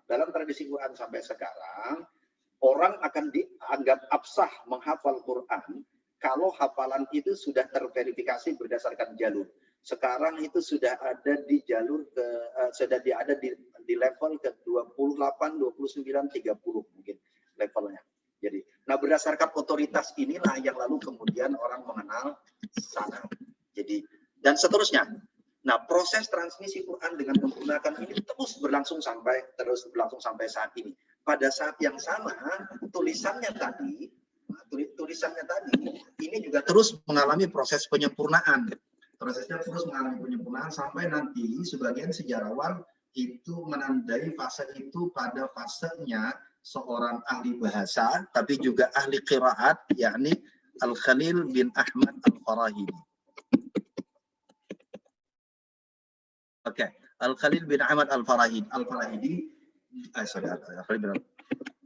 Al-Khalil bin Ahmad Al-Farahidi, dia mengarang Kitabul Ain. Kitabul Ain itu nama sebuah kitab, yang kitab ini bagi sebagian sejarawan bahasa Arab ditandai sebagai kitab pertama yang mengkanonisi tulisan Arab dan bunyi bahasa Arab sama yang kita kenal sekarang. Maka kenal kita bilang huruf alif, ba, ta, jim dan sebagainya. Dan berlangsung sampai sekarang. Oke. Lalu poin ketiga, menurut saya ini penting, tadi Pak Bambang sudah jelaskan. Jadi gini, dalam tradisi bahasa Arab Orang Indonesia, kita tradisi sampingnya, ke sampingnya. Orang Indonesia itu sampai sekarang, makanya di Indonesia kan kita mengenal konsep huruf abjad. Ngaten ya? Huruf abjad. Huruf abjad itu kan sebenarnya tidak merujuk kepada Latin, tapi huruf abjad itu merujuk kepada tradisi Semitik. Karena tadi Pak Mun, dalam tradisi Ibrani ya Pak, benar ya, dalam tradisi Ibrani itu kan ada konsep Alef, Bet, Dalet, Gamel. Dan itu persis seperti urutan bahasa Arab dulu. Urutan huruf Arab dulu adalah alif, ba, jim, dal. Yang lalu kemudian mereka sering, kalau kita di pesantren biasa menghafal dengan abajadun, hawazun. Abajadun ini yang lalu kemudian menjadi abjad. Lalu kita kenallah huruf abjad. Nah, yang dari huruf abjad ini lalu kemudian diambil, dikembangkan huruf hijaiyah. Lalu kita kenal huruf hijaiyah dengan susunan alif, ba, ta, sa, jim, ha, kha, dan sebagainya. Tapi tradisi huruf-huruf itu menandai dari sejak awal hubungan historis yang sangat kuat antara tradisi kebahasaan Arab yang menjadi bahasa Al-Quran dengan diskursus kebahasaan di masyarakat Arab pada masa itu ya, pada masa akhir apa, pada masa klasik akhir. Oke. Baik. Nah, terus akhirnya sejak Al-Khalil bin Ahmad Al-Farahidi, mulailah orang kita di dalam tradisi Quran mengenal huruf, berkembanglah. Maka sejak saat itu transmisi Quran itu mengikuti kedua model. Ada transmisi tulisan dan transmisi lisan sekaligus. Transmisi lisan dan transmisi. Lalu kemudian di dalam proses transmisi ini, transmisi lisan, transmisi tulisan biasanya tidak banyak lagi mengandalkan sanad, walaupun juga ada yang menggunakan sanad.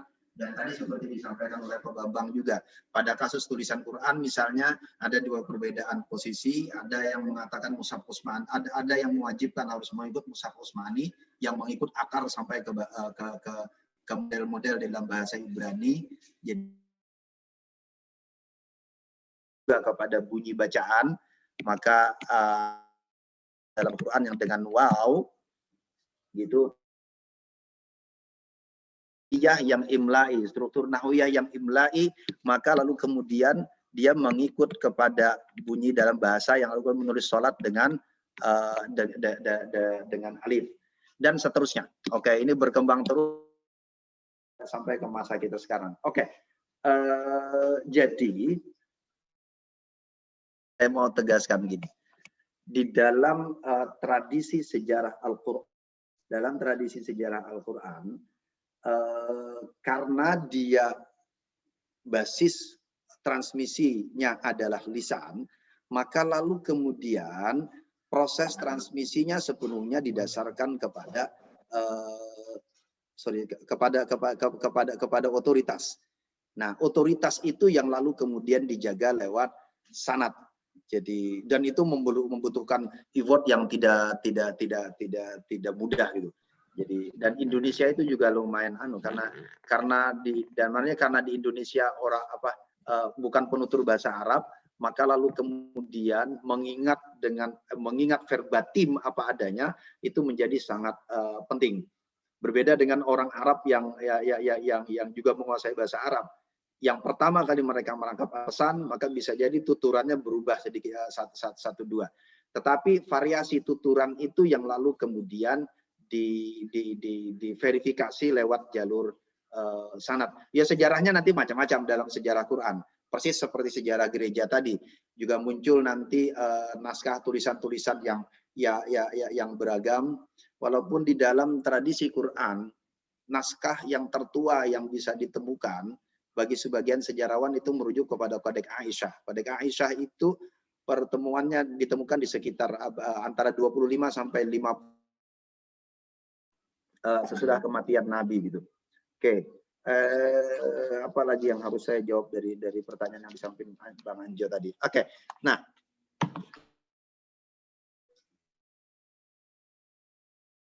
ini ada pertanyaan tentang posisi kitab suci lain terhadap Quran saat ini. Jadi gini, karena hubungan diskursif,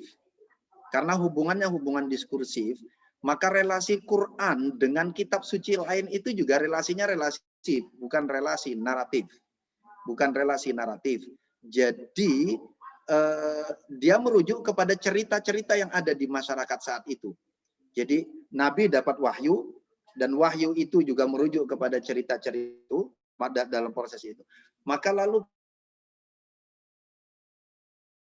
lagi menceritakan cerita, karena mau merelasikannya tidak secara naratif, tapi dalam konteks diskursif. Jadi misalnya dalam Quran itu kan ada cerita tentang Qabil dan Habil. Quran tidak merinci lagi siapa Qabil, siapa Habil. Quran hanya bercerita tentang watlu alaihim naba'a bnai Adam bil haqqi id qarraba qurbanan fatuqbila min ahadihima wa lam yutaqabbal minal akhar. Ngapunten, kepotong ayatnya, katakanlah ketika Nabi berinteraksi dengan orang-orang Yahudi di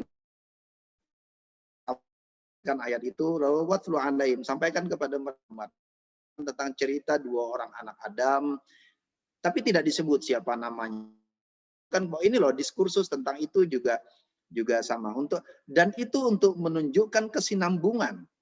Jadi justru bukan untuk menunjukkan keterpisahan yang selama ini ya tadi benar, kitab suci kadang-kadang kita gunakan untuk memisahkan diri. Padahal kalau kita baca secara diskursif, Quran itu berfungsi untuk menghubungkan Muslim dengan kitab suci yang lain. Oke. Baik, tetapi tadi hubungan yang bersifat diskursif bukan naratif, makanya memungkinkan munculnya variasi cerita yang berbeda karena dia muncul di dalam proses tidak serta jadi variasi cerita dalam Quran ketika berhadapan dengan Injil, dengan perjanjian lama atau perjanjian baru atau dengan Taurat itu tidak serta merta bisa dimaknai sebagai koreksi, tetapi dia justru di dalam sebuah peristiwa kelisanan. Oke, lalu kitab suci yang ya. Nah, karena itu hubungannya diskursif, maka agak sulit kalau kita membandingkannya dengan posisi kitab suci yang ada saat ini, karena dia ada di dalam wilayah teologis masing-masing. Jadi ketika pada masa itu Quran merujuk kepada Bible, merujuk kepada Injil, kepada Taurat, kepada Zabur, tadi dalam hubungan diskursif, bukan dalam hubungan naratif. Maka tidak serta-merta akhirnya dia bisa digunakan juga untuk menilai kitab suci yang ada saat ini. Jadi tidak bisa sebenarnya tidak terlalu pas konteksnya. Kita menggunakan, Muslim misalnya menggunakan cerita Quran untuk menilai Injil yang ada saat ini, atau sebaliknya Injil dengan naskah menilai, karena prosesnya bukan proses saling menilai saat itu. Proses yang terjadi adalah proses diskursif. Itu yang menurut untuk didekatkan relasi. Belum tadi seperti yang disampaikan Pak Bambang, karena semuanya kan sebenarnya berjalan secara historis dan punya penjelasan historisnya. Oke, nah lalu itu berhubungan dengan ini menarik. Doktrin, ada pertanyaan tentang doktrin tahrif. Iya. Di dalam Quran, saya bedakan dulu antara doktrin tahrif dengan narasi tahrif. Di dalam Quran itu memang ada narasi tentang tahrif. Mana tadi ayatnya? Ada ayat Al-Quran yang memang secara spesifik menyebut tahrif itu. Nah, ada di surah An-Nisa ayat 46. Dan di antara orang-orang Yahudi itu ada mereka yang mereka mentahrif, mereka merubah kalimat-kalimat. Kalimat-kalimat yang dimaksud itu adalah kalimat-kalimat kitab suci. Nah, lalu akhirnya dari bahwa kitab suci yang terdahulu itu sudah dirubah. Oke, tetapi saya kembali ke tadi. Cerita pernyataan Quran ada di dua tempat, pernyataan tentang tahrif ini, Yuharrifunal kalima an mawadhi.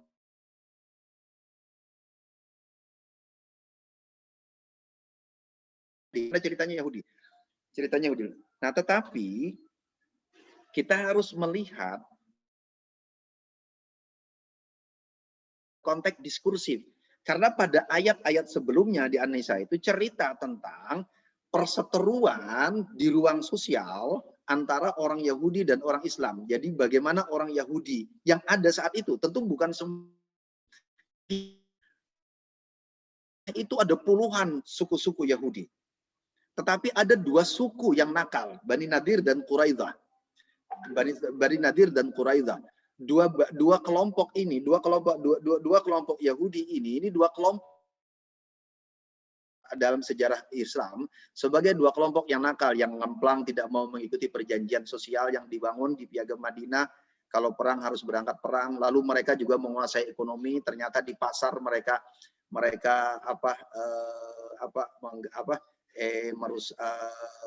merusak tatanan pasar dengan mengganggu perniagaan dan sebagainya, dan seterusnya.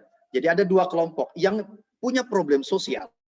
Jadi bukan Yahudi, mereka ini punya problem sosial dalam berhubungan dengan tidak hanya dengan Islam sebenarnya, dengan Muslim, tapi juga dengan kelompok-kelompok Yahudi Yahudi yang lain. Nah, jadi orang ini digambarkan dalam Quran sebagai ini orang yang memusuhi, mengganggu, merusak dan sebagainya. Tapi mereka pandai berdebat. Nah, di dalam perdebatan itu mereka ingatan itu mereka sampaikan sesuai dengan kepentingan mereka sendiri. Nah,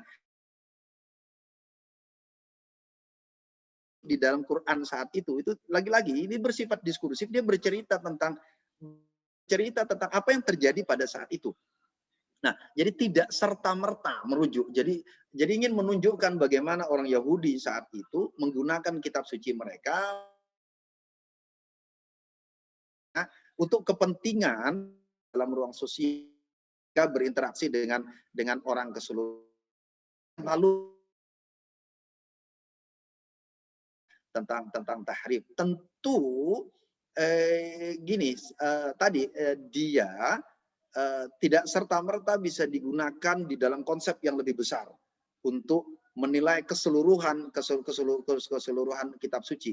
Karena lagi-lagi kitab suci yang lain itu berjalan dengan kesejarahannya sendiri, dan berjalan dengan kesejarahannya masing-masing yang kadang-kadang beririsan, kadang tidak. Oke, iya. Lalu kemudian nanti kelanjutannya memang akan ada problem teologis yang agak problematis. Apakah lalu kemudian doktrin tahrif itu berlaku terhadap doktrin tahrif dalam Islam berlaku terhadap ada saat ini? Saya mencoba menjawab secara diplomatis ini untuk menghindarkan dialog yang tak berujung. Menurut saya, karena semua agama mengalami proses transmisi yang, karena saya yakin di dalam Taurat dan Injil, Pak Bambang bisa juga tidak hanya transmisi teks, tapi juga transmisi kerisanan. Tadi Pak Bambang juga menyebutkan bagaimana pergeseran dari tiga bahasa. Quran juga mengalami itu. Maka proses pergeseran kebahasaan dari satu bahasa ke bahasa lain, atau proses pergeseran dari satu kerisanan yang lain, itu memungkinkan di dalam kitab suci terjadi sesuatu yang bersifat berubah. Nah, apakah perubahan dan merubah titologinya atau terjadi pada diksi, pada kata-kata saja yang lalu tidak merubah pesannya? Dia dijelaskan oleh kesejarahan masing-masing. Dan menurut dan itu fair sebenarnya, dan dia dialami semua agama, termasuk dalam Quran sendiri. Itu satu. Kemudian dua, dalam isu tahrif ini, sebenarnya isu tahrif di dalam studi Quran itu tidak hanya berhubungan dengan pemeluk agama lain, tidak hanya tentang hubungan Quran dengan Injil. Isu tahrif di dalam Quran itu terjadi terhadap internal Quran sendiri. Jadi di internal kaum muslimin itu juga terjadi perdebatan, apakah tahrif ini tahrif di internal muslim itu di dalam Quran itu atau tidak. Nanti berlanjut sampai perkembangan perpisahan teologis antara Sunni dan Syiah, yang lalu kemudian sebagian meyakini tahrif itu terjadi, sebagian mengatakan tahrif itu tidak terjadi. Tetapi akhirnya penutupnya begini, saya mau kembali ke cerita tentang qiraat tadi. Tentang qiraat.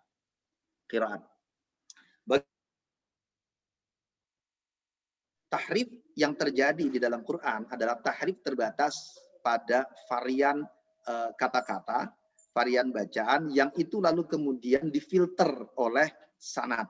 Jadi varian itu banyak sebenarnya. Secara sosiologis, varian bunyi, varian bacaan itu banyak. Karena itu keniscayaan di dalam kelisanan. Tetapi varian itu lalu kemudian difilter oleh sanad tadi. Hingga terbatas sampai sekarang varian yang paling dominan yang diterima di dalam sejarah Islam adalah 7 varian. Lalu kemudian dikenal dengan qiraah sab'ah. Jadi varian itu tetap ada, tetapi dia dibatasi oleh proses sanad ini tadi. Oke. Wallahu a'lam. Itu mungkin yang bisa saya sampaikan. Ala kulli hal, saya ingin tutup begini. Dari pernyataan dari bahwa Al-Quran ketika dihubungkan dengan kitab suci yang lain itu adalah sejarah yang bersifat diskursif. Jadi dia berhubungan dengan diskurs yang ada, bukan sejarah naratif.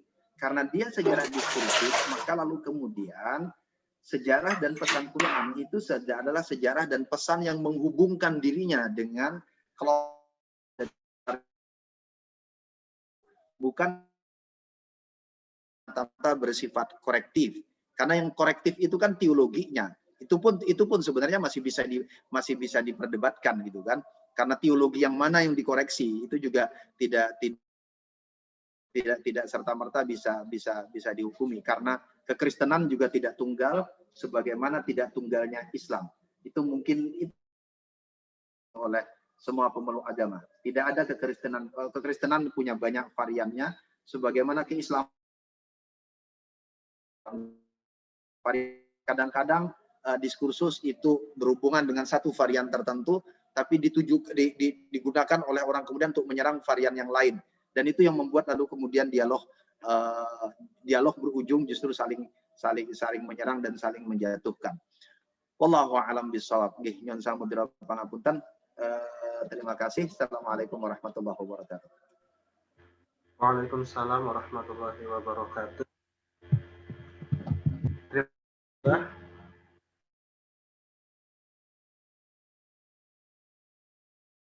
Pak Bambang Nursena, karena sejarah Quran di masa awal tadi beliau ada beberapa hal yang digarisbawahi, bagaimana interaksi sosial. Halo? Suara saya kedengaran ya? Kedengaran. Soalnya tadi juga saya beberapa kali keluar tiba-tiba dari room ini, jadi takut jaringan saya di sini juga agak bermasalah. Nah, tadi Rofi terkait di masa awal kelisanan, kesejarahan, bagaimana kemudian juga ada beberapa varian-varian bacaan dalam qiraat yang itu memang sebagai fakta sosial ya yang terjadi, yang tidak bisa dinafikan kalau kita melihat sejarah Quran di masa awal. Dan kalau tadi juga sempat disinggung oleh Abah Rafiq, bagaimana misalnya ada narasi-narasi kisah-kisah yang itu sebenarnya mirip dengan narasi-narasi terdahulu, tapi kemudian Al-Quran hanya memberikan atau poin-poin besarnya saja, karena memang narasi secara spesifiknya sudah disebutkan di kitab-kitab terdahulu. Dan bagaimana juga sebenarnya kisah-kisah tersebut sebenarnya juga relate yang juga diajak saat itu, ada Yahudi, ada Nasrani atau di Madinah, dan juga ada yang lainnya yang itu memang bertemu atau berjumpa dengan Nabi Muhammad, sehingga tadi ada interaksi sosial atau ada relasi diskursif di situ. Nah,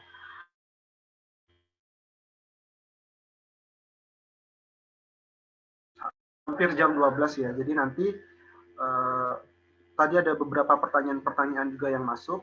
Sebelumnya saya ucapkan juga terima kasih kepada Mbah Rofi, dan juga tadi ada Pak Bambang juga yang sudah membawakan sesi 1 ini dengan banyak hal. Tadi kita belajar banyak hal.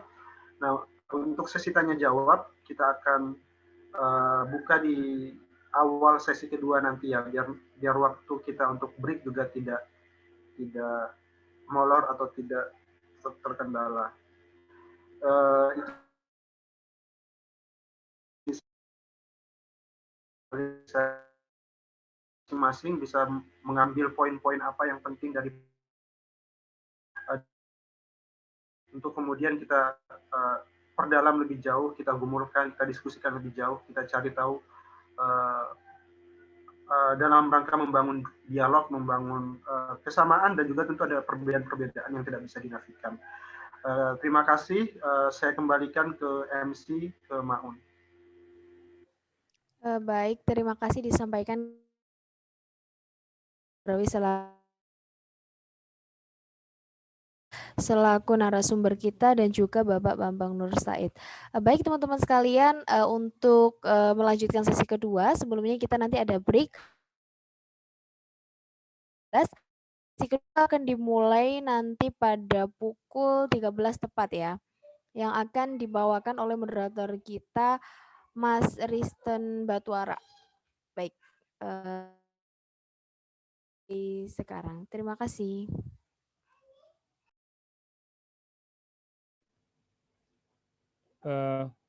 Bapak Ibu mungkin info jika Bapak Ibu